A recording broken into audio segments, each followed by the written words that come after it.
Hello dear student. Education TWS पे आपका बहुत बहुत स्वागत है। उम्मीद करती हूँ आप सभी बेहतर होंगे, स्वस्थ होंगे। तो डियर स्टूडेंट, अभी तक आपने चैनल को सब्सक्राइब नहीं किया है तो प्लीज़ सब्सक्राइब कर लीजिए, ताकि जो भी प्रैक्टिस सेट करवाए जा रहे हैं ये सारे PYQ हैं होम साइंस के। और देखते जाइए, आज हम लोग 200 क्वेश्चन का इस सीरीज को हम कंप्लीट करेंगे। तो बने रहिए हमारे साथ लास्ट तक, ठीक है। ये सारे प्रैक्टिस सेट आप करते जाइए, जितनी भी क्लासें हो रही हैं पिछली वो भी देखिए। एक और आपको सूचना देना है कि इस चैनल पे होम साइंस के बिल्कुल बेसिक से 6 क्लास की एनसीईआरटी की जो बुक है उसके एक एक चैप्टर को हम कवर कर रहे हैं। तो जरूर जाकर आप देखिए। बिल्कुल बेसिक से हम एनसीईआरटी की सारी बुकों को कवर करेंगे। तो चलिए देखते हैं हमारा क्वेश्चन क्या कह रहा है। क्वेश्चन है 178। कह रहा है कि निम्न खाद्य वर्ग में से मुख्य खाद्य वर्ग कौन सा है। ऑप्शन ए फल व सब्जियां, और ये बी है चीनी व तेल, और सी है गेहूं व मोटे अनाज, और डी है अंडे व मांस। ठीक है। तो डियर स्टूडेंट, क्वेश्चन कर रहा है कि निम्न में मुख्य खाद्य वर्ग कौन सा है। फल व सब्जियां, चीनी व तेल, गेहूं व मोटे अनाज, और डी है अंडे व मांस। तो हमारा ऑप्शन सी करेक्ट आंसर हो जाएगा कि मुख्य जो खाद्य वर्ग कौन सा है, तो वो है गेहूं व मोटे अनाज। ऑप्शन सी हमारा करेक्ट आंसर हो जाएगा। इसको बी कर लीजिए और ये सी हो जाएगा। डियर स्टूडेंट, खाद्य पदार्थों को 3 प्रमुख वर्गों में विभाजित किया गया है। ठीक है। प्रथम मुख्य खाद्य पदार्थ, और द्वितीय सहायक खाद्य पदार्थ, और तृतीय विशिष्ट खाद्य पदार्थ। प्रमुख खाद्य ऐसा खाद्य होता है जो बड़ी मात्रा में भोजन में खाया जाता है, जैसे चावल, गेहूं, आलू व मोटे अनाज इत्यादि जो हैं ये मुख्य खाद्य वर्ग के होते हैं। तो इसलिए हमारा ऑप्शन भी करेक्ट आंसर हो जाएगा। नेक्स्ट क्वेश्चन की तरफ चलते हैं और देखते हैं क्वेश्चन नंबर 189। कह रहा है कि ICMR के अनुसार विटामिन डी की दैनिक मात्रा एक गर्भवती महिला के लिए होनी चाहिए। ऑप्शन ए है 10 माइक्रोग्राम या 400 इंटरनेशनल यूनिट, और बी है 2 माइक्रोग्राम या 80 इंटरनेशनल यूनिट, और सी है 5 माइक्रोग्राम या 200 इंटरनेशनल यूनिट, और डी है 4 माइक्रोग्राम या 160 इंटरनेशनल यूनिट। ठीक है।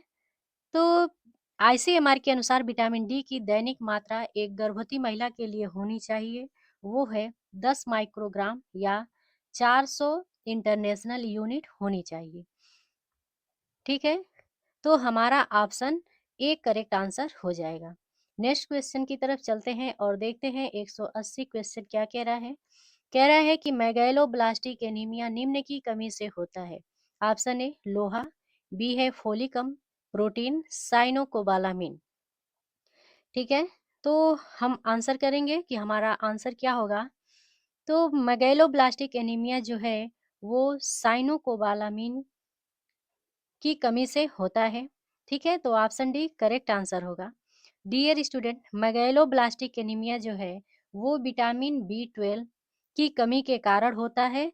विटामिन B12 का रासायनिक नाम जो है साइनोकोबालामिन है। ठीक है। तो विटामिन B12 की कमी के कारण रक्त में जो है लाल रक्त कोशिकाओं की संख्या सामान्य से कम हो जाती है, जिसके कारण ऊतकों और अंगों को पर्याप्त ऑक्सीजन नहीं मिल पाता है और व्यक्ति को मैगैलोब्लास्टिक एनीमिया का शिकार हो जाता है। ठीक है। तो नेक्स्ट क्वेश्चन देखते हैं। क्वेश्चन नंबर 181 कह रहा है उच्च रक्तदाब से पीड़ित रोगी को देना चाहिए। क्या देना चाहिए। अधिक प्रोटीन युक्त आहार, कम रेशा का आहार, कम सोडियम आहार, और डी है कम असंतृप्त वसीय अम्ल आहार। ठीक है। तो उच्च रक्तदाब के पीड़ित रोगी को देना चाहिए वो कम सोडियम आहार देना चाहिए। तो ऑप्शन सी हमारा करेक्ट आंसर होगा।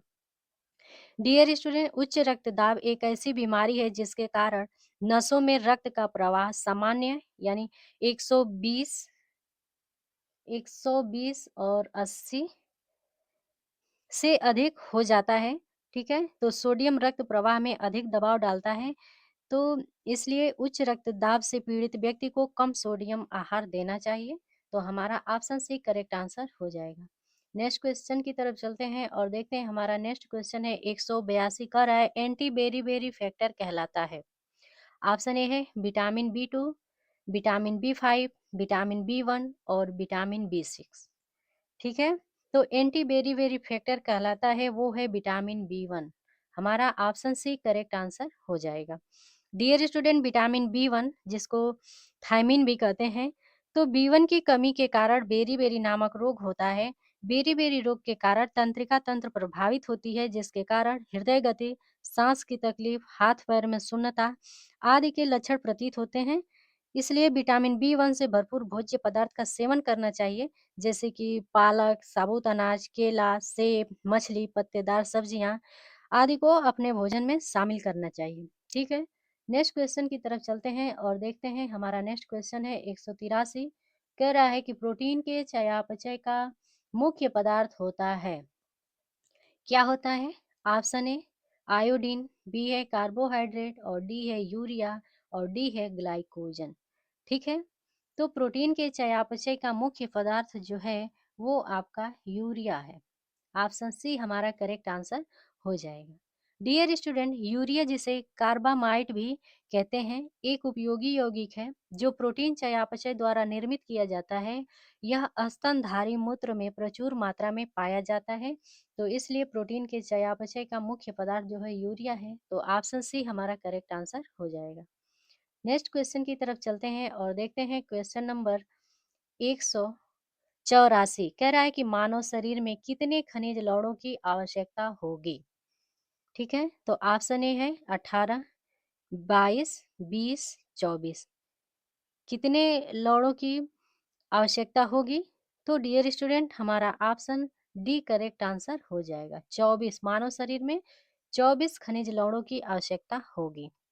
डियर स्टूडेंट, खनिज पदार्थ मानव शरीर के लिए आवश्यक तत्व है जो शरीर के तरल पदार्थों के संरचनात्मक संतुलन बनाए रखने में सहायक होते हैं। मानव शरीर में इनकी जो संख्या है वो 24 है, जिन्हें बृहद खनिज एवं सूक्ष्म खनिज में विभक्त किया गया है। ठीक है, तो हमारा ऑप्शन डी करेक्ट आंसर हो जाएगा। नेक्स्ट क्वेश्चन की तरफ चलते हैं और देखते हैं। नेक्स्ट क्वेश्चन हमारा 185 कह रहा है कि सर्वाधिक स्टार्च पाया जाता है। ए है अरारोट, बी है रीठा, सी है चावल और डी है आलू। तो सर्वाधिक स्टार्च जो है अरारोट में पाया जाता है, तो ऑप्शन ए हमारा करेक्ट आंसर हो जाएगा।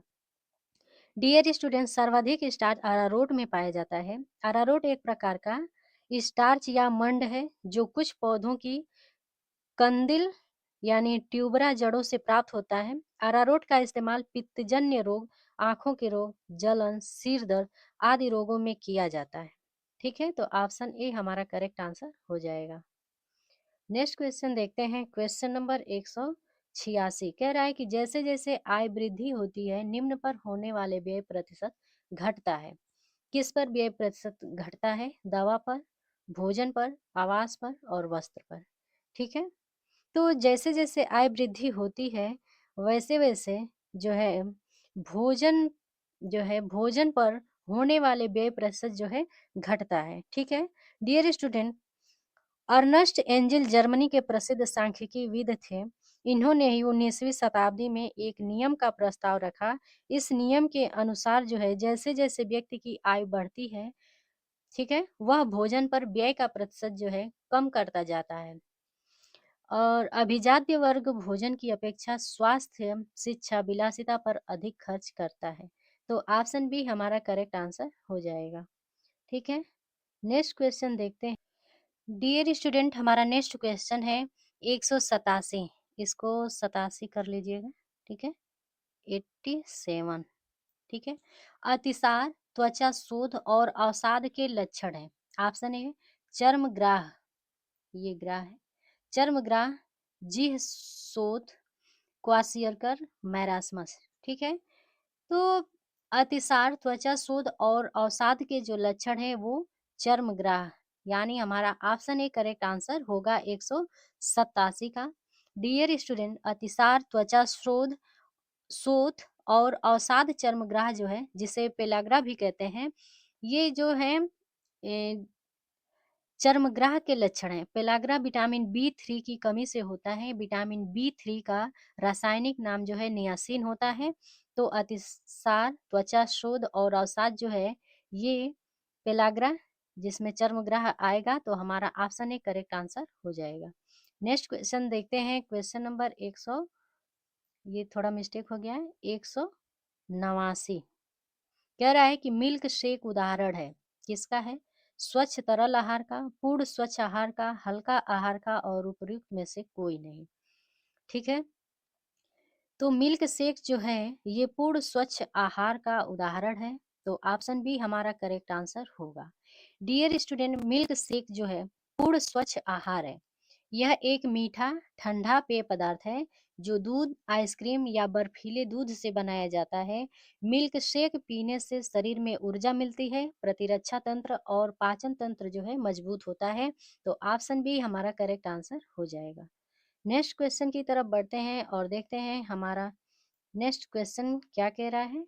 क्वेश्चन नंबर 179 कह रहा है कि चीनी का जेली में कार्य है, क्या है? ऑप्शन ए बैक्टीरिया को निष्क्रिय करना, बी है अतिरिक्त जल को जेली में बांध कर रखना और सी है स्वादिष्ट बनाना और डी है उपयुक्त सभी। ठीक है, फटाफट आंसर करेंगे। चीनी का जेली में कार्य क्या है? ठीक है, तो डियर स्टूडेंट, जेली एक अर्ध पारदर्शी मुरब्बा है जिसे विभिन्न फलों के रसों से बनाया जाता है। जेली में चीनी परिरक्षक का कार्य यानी बैक्टीरिया को निष्क्रिय करना, अतिरिक्त जल को जेली में बांधना और स्वादिष्ट बनाता है। ठीक है, तो ये बैक्टीरिया को निष्क्रिय करना, अतिरिक्त जल को जेली में बांध कर रखना और स्वादिष्ट बनाना, यानी उपयुक्त सभी हमारा ऑप्शन डी करेक्ट आंसर हो जाएगा। ठीक है, नेक्स्ट क्वेश्चन की तरफ चलते हैं और देखते हैं नेक्स्ट क्वेश्चन क्या है। नेक्स्ट क्वेश्चन है हमारा 190, कह रहा है कि आईडीडीएम के मरीज के आहार में कार्बोज को पूरी तरह से रोकना चाहिए क्योंकि यह कब्ज का कारण है, यह सीटोसिस का कारण है, कीटोसिस यहाँ रहेगा। ठीक है, कीटोसिस, यह कीटोसिस का कारण है और सी है संतुष्टि का अनुमय नहीं होता और डी है पूरी ऊर्जा प्राप्त नहीं होती। ठीक है, तो हमारा ऑप्शन डी करेक्ट आंसर होगा। ये 4 हो गया है, डी करेक्ट आंसर होगा। ठीक है, कि पूरी ऊर्जा प्राप्त नहीं होती।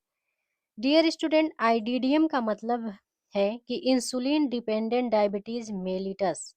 ठीक है, जिसे टाइप 1 मधुमेह भी कहते हैं। तो मधुमेह के मरीज के आहार में जो है कार्बोहाइड्रेट को पूरी तरह से रोकना चाहिए क्योंकि अग्नाशय की बीटा कोशिका में इंसुलिन नहीं बन पाता जिसके कारण पूरी ऊर्जा प्राप्त नहीं होती है। तो इसलिए आईडीडीएम के मरीज के आहार में कार्बोज को पूरी तरह से रोकना चाहिए क्योंकि पूरी ऊर्जा प्राप्त नहीं होती है। ठीक है, तो ऑप्शन डी हमारा करेक्ट आंसर हो जाएगा। नेक्स्ट क्वेश्चन की तरफ चलते हैं और देखते हैं क्वेश्चन नंबर 191।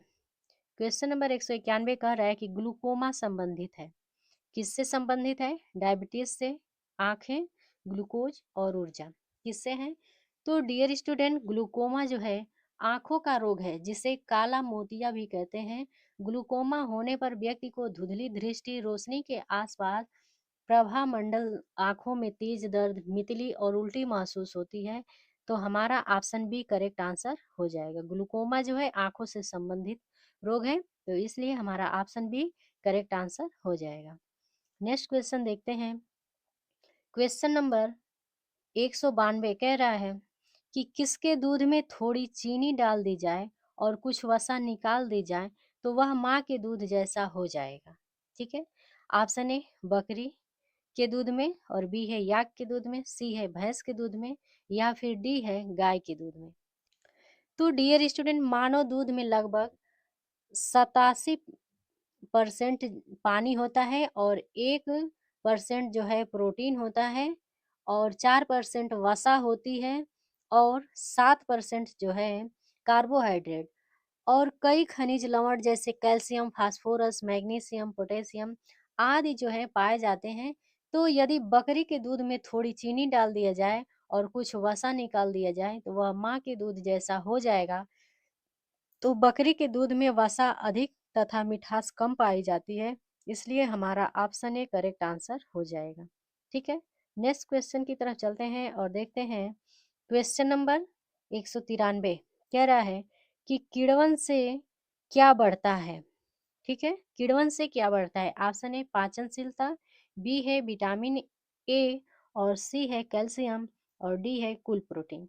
ठीक है, तो डियर स्टूडेंट, किण्वन यानी फर्मेंटेशन वह प्रक्रिया है जिसमें सूक्ष्म जीव प्रोटीन, कार्बोहाइड्रेट और वसा को छोटे भागों में विघटित करते हैं, जिससे पाचन जो है आसान हो जाता है। ठीक है, तो किण्वन से हमारा पाचनशीलता बढ़ता है, तो ऑप्शन ए हमारा करेक्ट आंसर हो जाएगा। नेक्स्ट क्वेश्चन देखिए, क्वेश्चन नंबर 194 कह रहा है कि रसाकर्षण का सिद्धांत संरक्षित करने के लिए उपयुक्त किया जाता है।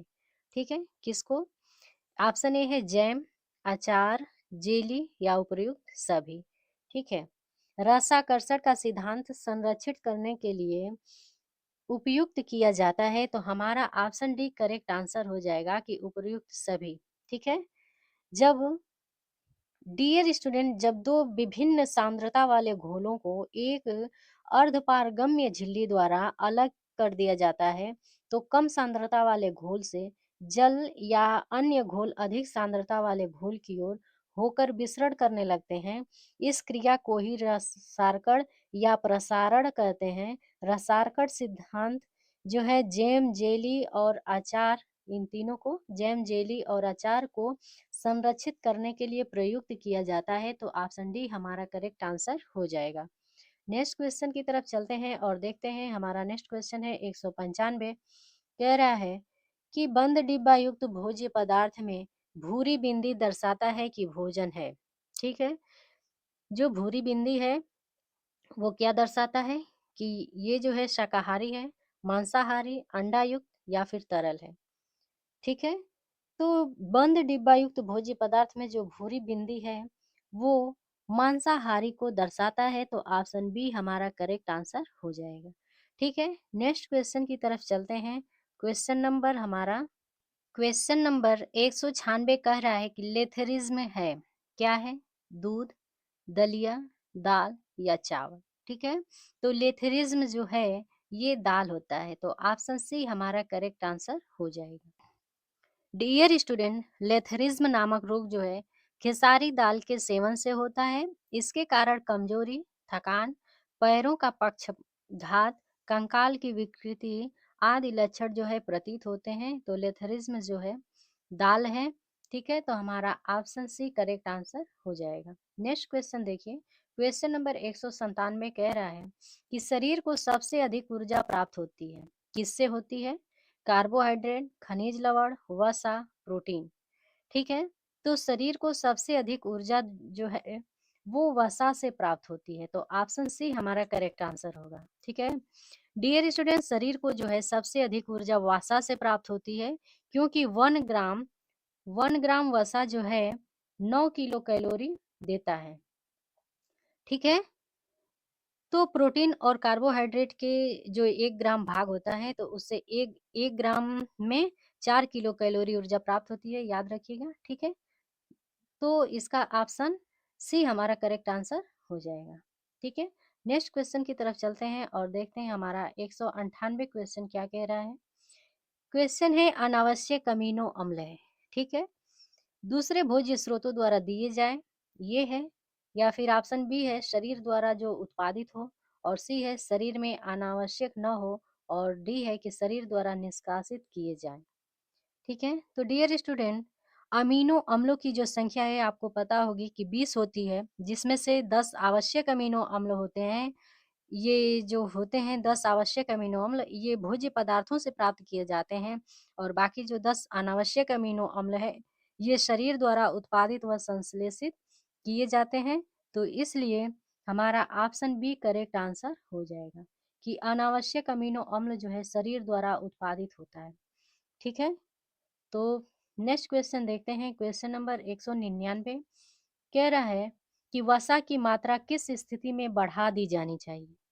ठीक है, वसा की जो मात्रा है वो किस स्थिति में बढ़ा देनी चाहिए। ऑप्शन ए हृदय संबंधी रोग में, बी है मधुमेह, और सी है कुपोषण, और डी है सुपोषण। ठीक है। तो डियर स्टूडेंट, शरीर को आवश्यक संतुलित आहार लंबे समय तक नहीं मिलना जो है कुपोषण कहलाता है। ठीक है। कुपोषण में शरीर कमजोर और रोगग्रस्त हो जाता है। तो इसलिए कुपोषण में वसा की मात्रा जो है बढ़ा देनी चाहिए, क्योंकि वसा में सर्वाधिक ऊर्जा पाई जाती है। तो ऑप्शन सी हमारा करेक्ट आंसर हो जाएगा। ठीक है। वसा की मात्रा जो है कुपोषण की स्थिति में बढ़ा देनी चाहिए। तो ऑप्शन सी करेक्ट आंसर हो जाएगा। नेक्स्ट क्वेश्चन देखते हैं। क्वेश्चन है 200। कह रहा है क्वेश्चन, प्रोटीन की कमी से निम्न रोग हो जाते हैं। क्या हो जाता है? पहला है मोटापा, और बी है डायबिटीज, सी काइनोडर्मा, ये काइनो हो गया, ये फाइनोडर्मा है। ठीक है। फाइनोडर्मा,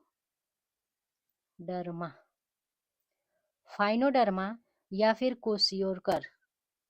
ठीक है। तो प्रोटीन की कमी से जो निम्न रोग हो जाता है वो है आपका क्वासियोरकर। ऑप्शन डी हमारा करेक्ट आंसर होगा। डियर स्टूडेंट, क्वासियोरकर नामक जो रोग है वो प्रोटीन की कमी के कारण होता है। ठीक है। यह मुख्यतः बच्चों में होता है। क्वासियोरकर के कारण जो है बच्चों का पेट बढ़ा हुआ और मांसपेशी द्रव्यमान का गंभीर नुकसान होता है। त्वचा पर लाल धब्बे, बालों का झड़ना या बालों का कम होना और वृद्धि अवरुद्ध होना इत्यादि सारे लक्षण प्रतीत होते हैं। तो प्रोटीन की कमी से जो है क्वासियोरकर रोग होता है। तो ऑप्शन डी हमारा करेक्ट आंसर हो जाएगा। और देखिए नेक्स्ट क्वेश्चन है 102। कह रहा है कि सब्जियों में लाल और बैंगनी रंग निम्न वर्ण के कारण होता है। ऑप्शन ए है एंथोसाइनिन, और बी है क्लोरोफिल, और सी है कैरोटीन, और डी है फ्लोवांस। ठीक है। तो डियर स्टूडेंट, सब्जियों में लाल तथा बैंगनी रंग किस वर्णक के कारण होता है? तो ऑप्शन ए हमारा करेक्ट आंसर हो जाएगा। ठीक है। तो डियर स्टूडेंट, एंथोसाइनिन लाल तथा नीले फ्लेवोनाइड वर्णक का प्रमुख समूह है जो पौधों, फलों और सब्जियों में पाए जाते हैं। एंथोसाइनिन पानी में घुलनशील होते हैं और पौधों, फलों, सब्जियों की कोशिकाओं की रिक्तिकाओं में पाए जाते हैं। तो ऑप्शन ए हमारा करेक्ट आंसर हो जाएगा। आज का हमारा आखिरी क्वेश्चन है। ठीक है। और इस सेशन का लास्ट क्वेश्चन है। कह रहा है कि ग्लूकोज से ग्लाइकोजन बनने की प्रक्रिया कहलाती है। क्या कहलाती है?